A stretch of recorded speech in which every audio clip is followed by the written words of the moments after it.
This is an ABP Life podcast. Hello, ladies and gentlemen, boys and girls. I'm Abir Lairi. You're listening to ABP Life podcast. Conversations के सिलसिले में आज मेरे साथ है doctor Manish Singhal. He's a senior consultant and a medical oncologist at Indraprastha Apollo Hospital. Welcome to the show. How are you? I'm very good, thank you. Breast cancer awareness के ऊपर हम ये कॉन्वर्सेशन करना चाह रहे हैं and nobody better than you to comment on it because you have been in this space from quite some time. Sir, what kind of new innovations firstly are we looking at it, and एक जो बहुत बड़ा डर होता है लोगों के बीच में कैंसर का, how can we actually ease down that pain psychologically? Clinically तो ऑब्वियसली बहुत सारी चीजें, बट साइकोलॉजिकली कैसे उसको ईज किया जा सकता है? मेरा फर्स्ट क्वेश्चन तो ये रहेगा. सबसे पहले तो cancer is one disease which can happen to anyone and just another disease. और मैं ये बताना चाहूँगा कि हमारी इसकी जो समझ है वो समय के साथ बढ़ रही है and we are making lot of innovation and because of which ना ही केवल कैंसर पेशेंट्स ज़्यादा जी भी रहे हैं, क्योर भी हो रहे हैं. अक्सर हम लोग बोलते हैं कि कीमोथेरेपी नहीं करानी चाहिए. आपने सुना होगा, अगर आपके आसपास कोई भी कैंसर पेशेंट होगा, एक धारणा है कि कीमोथेरेपी तो करानी ही नहीं चाहिए. फिर अलग अलग धारणाएं, इसमें कुछ लोगों की धारणा है ऑपरेशन नहीं कराना चाहिए, इसको छिड़वाना नहीं चाहिए, XYZ, मतलब nth number of misconceptions are there. So I think बड़ा इंपॉर्टेंट है कि कीमोथेरेपी में बहुत सारी ऐसी इंप्रूवमेंट्स हो रही है. मुझे याद नहीं है कि लास्ट 12 साल में, जब से मैंने अपना कैरियर शुरू किया 15 साल में, कि लास्ट कीमोथेरेपी कौन सी ऐड हुई थी. कोई कीमोथेरेपी ऐड ही नहीं हुई है. अब जो हम ट्रीटमेंट कर रहे हैं वो targeted therapies, immunotherapies, target therapy plus immunotherapy के कॉम्बिनेशंस या ड्रग इम्यूनो कंजुगेट्स, यानी कि कीमोथेरेपी को एंटीबॉडी यानी टारगेटेड थेरेपी के साथ अटैच कर दिया ताकि कीमोथेरेपी वहीं डिलीवर हो जहां पर कैंसर है. सो सच थेरेपीज आर द थेरेपीज जो अब सामने आ रही हैं, जिनके साइड इफेक्ट बहुत कम है and they do targeted killing, यानी कि जहां बीमारी है वहीं जाके टारगेट को किल करते हैं सो दैट कोलैटरल डैमेज नहीं हो रहा. तो बेसिकली जो पूरी बॉडी में आपको एक प्रॉब्लम दिखते थे, उसके बाद साइड इफेक्ट्स दिखते थे. It's like a laser gun versus a machine gun which just shoots everybody around. Sir, एक इंडिया में बोलते ना कि एक रिसर्च की हमारे यहाँ कहीं ना कहीं थोड़ी बहुत लैकिंग है. डू यू सी कि वो धीरे धीरे चेंज हो रहा है, मतलब from the overall perspective? People will kill me if I'll be honest here. But let me just say that yes, India has its own challenges. I'll not say that India cannot do research. Just look at what we did in COVID. I think WHO didn't have words to say that यार तुमने 100 करोड़ लोगों का vaccination कर दिया. कैसे कर दिया? हमारे पास तो 10 लाख लोगों का वैक्सीनेशन नहीं हो रहा हमसे. तो सो जब जरूरत पड़ती है तो India can show it. We know and we have seen it in Covid. I think we just need to realise, जब सर पे पड़ती है तो हम कर लेते हैं. बट हमारे चैलेंजेस बहुत हैं. We are still fighting malnutrition in children, we are still fighting infectious disease, so and so forth, tuberculosis, nth number of problems. We can't really put our brain and energy and money into cancer research.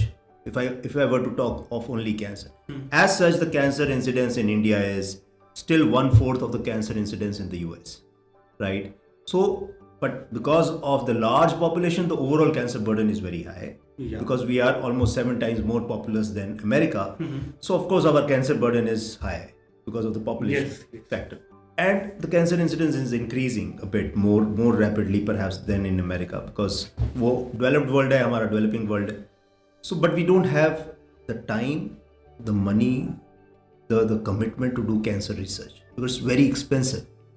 And there are more failures in cancer research than successes. So, if I were to say कि 100 cancer drugs research हो रही हैं, तो उनमें से मुश्किल से एक successful होगी. So, you have to have the stomach to take the 99 failures. Do we have the stomach to take 99 failures? Perhaps we do not have. Yes, in time we will, but I think we got to wait.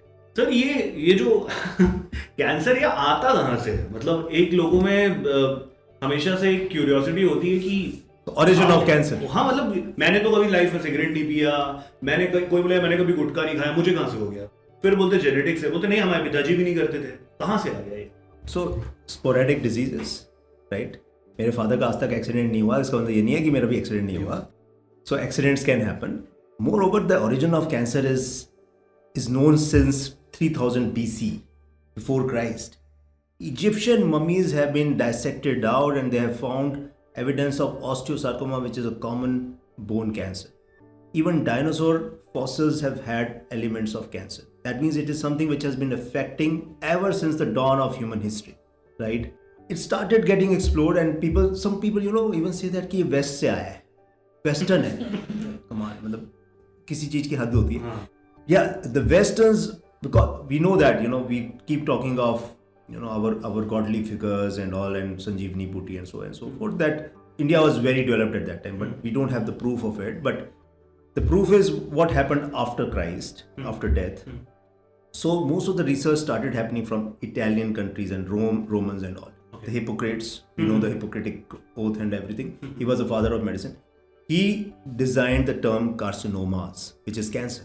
He was the first one to describe carcinomas because he found that there were tentacles. Cancer, the cancer sign, the tentacles. So the cancer has got tentacles, and that is how he coined the term cancer. It started affecting from there.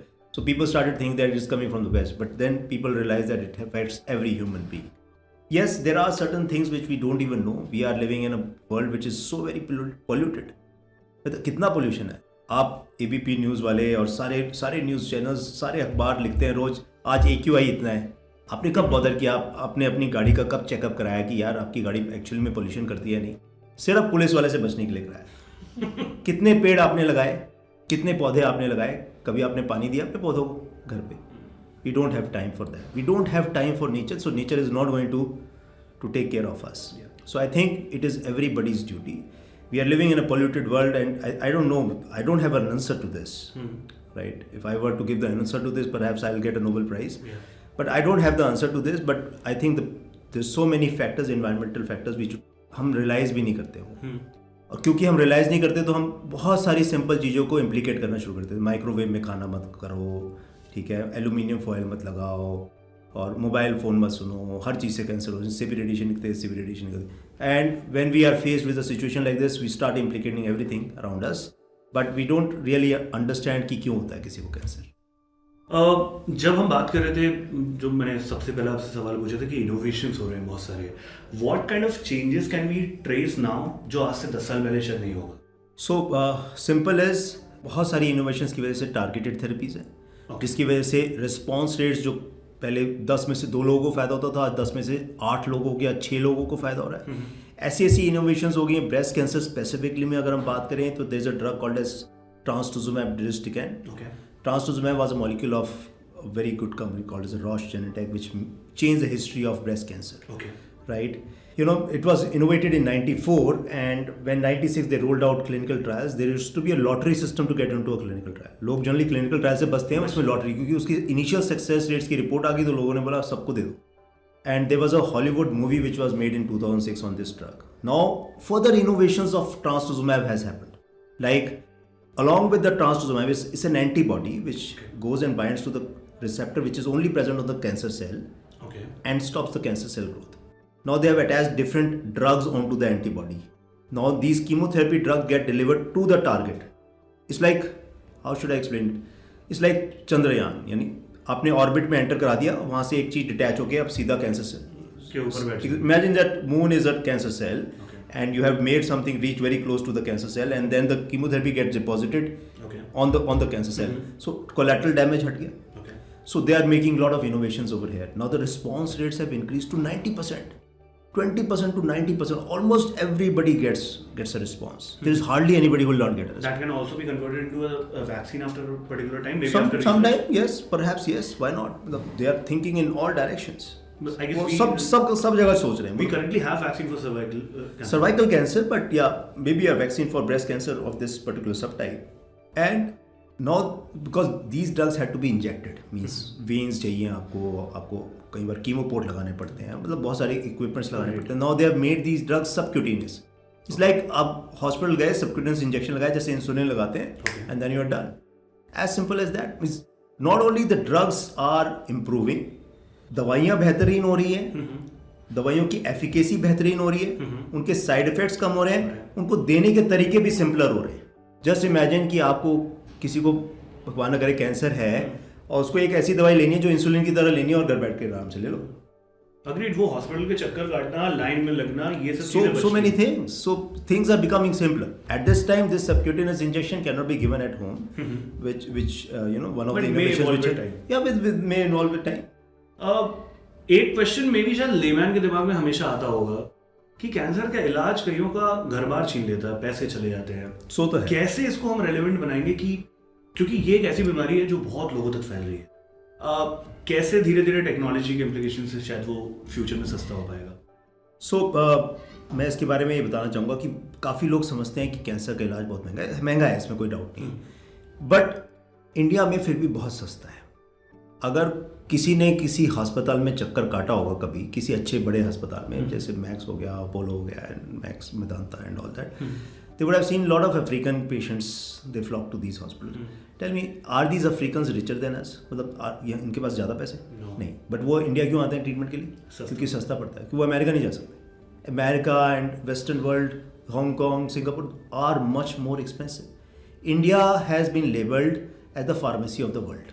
आपने Covid के time में सुना होगा, जरूर सुना होगा, 100% सुना होगा, because we make cheap effective drugs. Unfortunately जो न्यू ड्रग्स आती हैं वो पेटेंट प्रोटेक्शन के साथ आती हैं। We have to give them patent protection, क्योंकि वो इनोवेशन है।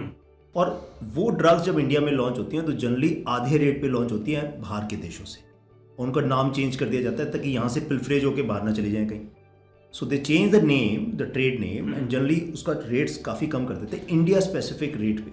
फिर भी हमारे कंट्री के लिए महंगा है, क्योंकि परहैप्स उसका कुछ एक उससे भी मतलब है। ऑफ कोर्स महंगा तो है, मैं ये नहीं कह सकता कि महंगा नहीं है, बट हमारा कंसेप्ट भी है हेल्थ को लेकर। हम नहीं समझते कि अगर 2 लाख 5 लाख रुपए हेल्थ के ऊपर खर्च होते हैं तो वो एक खर्चे की तरह आते हैं हमारे समय सर पे, है ना? So but because we don't have a budget of health, we don't budget our health. Right. हमें लगता है कि हेल्थ तो हमें धरोहर में मिली है तो ठीक ही रहनी चाहिए, अगर कुछ गड़बड़ हो गई तो ये कैसे हो गई? कंपनी ने इंश्योरेंस पॉलिसी दे दी, मेडिक्लेम दे दिया तो ठीक, नहीं तो I guess very few people take. So I think the answer to this is not government cannot make patented drugs cheap. Right. It is not possible for them. We should not even expect.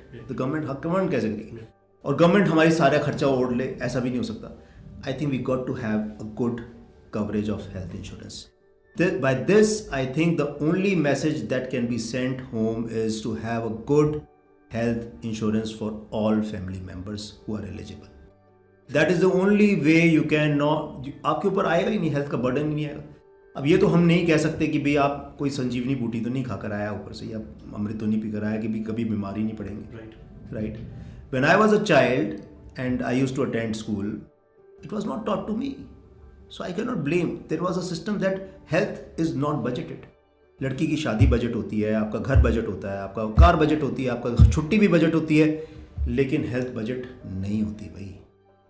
ये कहीं ना कहीं सोच में change लाने की जरूरत है। सोच में चेंज लानी है। अगर हेल्थ को नहीं बजट कर सकते, यानी कि अगर 10 रुपये कमाया तो 1 रुपया हेल्थ के लिए निकाल के रख दो।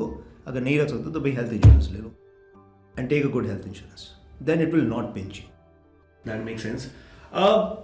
एक जो सबसे लेमैन जो शायद पूछेगा कि क्या ऐसे लाइफस्टाइल में मैं अपने चेंजेस लाऊं कि थोड़ा रामबाण इलाज ना मिले, बट एटलीस्ट ये है कि ठोक पीट के मुझे कैंसर ना हो जाए कभी लाइफ में, उसके लिए आप क्या बोलेंगे? क्या क्या लाइफस्टाइल में ऐसे चेंजेस ले आने चाहिए? सो इसका कोई सिंपल आंसर नहीं है, but yes one can say that, और जो मैं बोलने वाला हूँ वो सबको पता है। एवरीबडी नोज इट कि भाई ये मत करो, वो मत करो, everybody knows it, but I think being slightly health conscious can help. I'm not saying that you don't drink. I cannot even say that you don't smoke. Life is stressful. Do everything in moderation. Don't overdo things. Moderation में junk खाना भी ठीक है. Moderation में कुछ शौक पूरे करते हुए, अब्यूज नहीं बोलते, चलो शौक पूरे करना भी ठीक है, बट मॉडरेशन में. Live life in moderation. I think that helps. And give yourself some time. I'm not saying that you exercise in the gym. Even if you can't do that, at least meditate, right? Close your eyes and see yourself from within, right? It will also have some healing effect, right? And I think what you can do is love your work the most. Don't take unnecessary stress, because that is one factor which causes so many other problems. Those who are stressed out because of something or the other, जरूरी नहीं है कि cancer ही होगा, heart attack भी हो सकता है, बहुत सारी चीज़ें और भी हैं, ब्लड प्रेशर हो सकता है, डायबिटीज हो सकती है. So I think just love yourself, love your work, do your work with utmost certainty and utmost commitment, and take care of yourself. Don't overdo things, live life in moderation. That's the best policy. Thank you very much for that. एक question जो मतलब मेरा मन था in general पूछने का, एक जो साइकोलॉजिकल एस्पेक्ट है कि जिसको कैंसर होता है वो तो ऑब्वियसली एक अलग ट्रॉमा झेल रहा है, बट उसकी फैमिली भी, उसके अराउंड पूरी फैमिली, उसका वेल्थ, बहुत सारी चीज़ें इम्पैक्ट होती है. What is your message to all those people जिनकी फैमिली में, विसिनिटी में कोई बहुत क्लोज या शायद मे बी वो खुद होता है, उसका एक ट्रॉमा बहुत अलग है, उसका साइकोलॉजिकल ट्रॉमा बहुत अलग है. So this is what we call as care of the caregiver, okay. right? So it's very important. That's the most neglected part of the treatment. So we never appreciate the caregiver, you know. Even doctor आता है तो doctor का attention patient पे होता है, care giver पे नहीं होता. So there's no program, but I think a caregiver, what he can do for himself is that they must take care of their own health. They cannot afford to fall ill. And because they have to manage so many things, the tantrums of a patient को कुछ कह नहीं सकते, उनको लाना, ले जाना, line में लगना, बिलिंग कटाना, सब कुछ करना. So many things. So some hospitals do run some programs for care of the caregivers. Okay. Rather patient को तो सब पूछते ही हैं, but caregiver को कोई नहीं पूछता, और उसकी कई बार सारी मेहनत ऐसा लगता है जैसे taken for granted है. So but they need to take care of themselves. They should have their routine health checkups. They should eat well, because sometimes वो उस केयर में कई बार खा भी नहीं पाते, and of course they have to manage so many funds and so many things are on their head. Everything is on their head, and my message is more to the doctors. At least appreciate the caregiver also whenever they walk into your room. Thank you very much for that, and thank you very much for coming to ABP Live Podcast. It was fantastic to have a wonderful conversation with you. Thank you. My pleasure.